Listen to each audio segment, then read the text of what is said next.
तो एक बार फिर से स्वागत है आपका मेरे चैनल पे लीगल न्यूज़ 127 पे। तो आज का एक मेरा बहुत ही इंटरेस्टिंग टॉपिक है। आज का मेरा टॉपिक है कि दादा की संपत्ति पर पोते का कितना अधिकार होता है।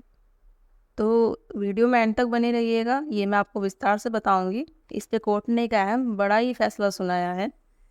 आज के समय में ना संपत्ति विवाद एक आम समस्या बन गई है। परिवार के सदस्यों के बीच संपत्ति को लेकर अक्सर मतभेद होते हैं, जो कभी कभी कानूनी विवादों में बदल जाते हैं। इन विवादों में से एक महत्वपूर्ण मुद्दा है दादा की संपत्ति पर पोते का अधिकार। आइए इस विषय पर विस्तार से चर्चा करें और समझें कि कानून क्या कहता है। वीडियो में एंड तक बने रहिएगा, जब भी आपको सारी चीज़ें समझ में आएगी। और हाँ, अगर आपने मेरे चैनल को अभी तक सब्सक्राइब नहीं किया तो सब्सक्राइब करिए, लाइक करिए और ज़्यादा से ज़्यादा शेयर करिए लोगों तक। तो स्वयं अर्जित संपत्ति और प्रैतिक संपत्ति में अंतर क्या है? पहले हमें ये दोनों चीज़ें समझनी पड़ेगी। ये होता क्या है, स्वयं अर्जित संपत्ति और प्रैतिक संपत्ति। संपत्ति के मामले में दो प्रकार की संपत्तियों पर विचार करना महत्वपूर्ण है। पहला, स्वयं अर्जित संपत्ति। यह वह संपत्ति है जो किसी व्यक्ति ने अपने जीवन काल में खुद कमाई या खरीदी है। दूसरा, प्रैतिक या पुश्तैनी संपत्ति जिसे हम कहते हैं। यह वह संपत्ति है जो किसी व्यक्ति को अपने पूर्वजों से विरासत में मिली है। स्वयं अर्जित संपत्ति पर पोते का अधिकार होता है या नहीं होता है, ये समझते हैं।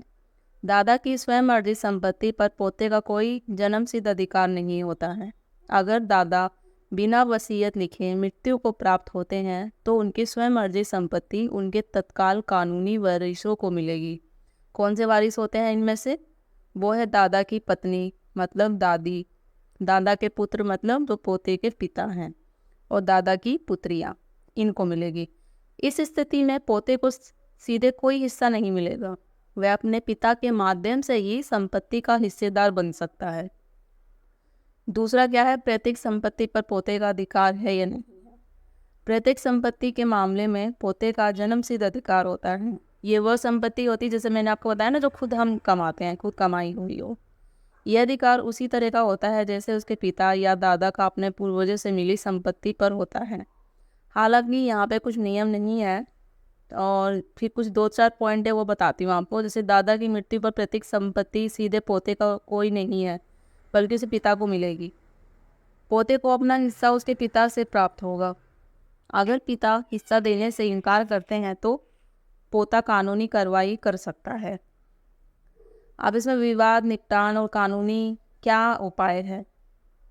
संपत्ति विवादों को सुलझाने के लिए इनमें से कुछ उपाय हैं जो अपनाए जा सकते हैं। पहला, परिवार के बड़े सदस्यों द्वारा समय रहते संपत्ति का उचित बंटवारा कर ले।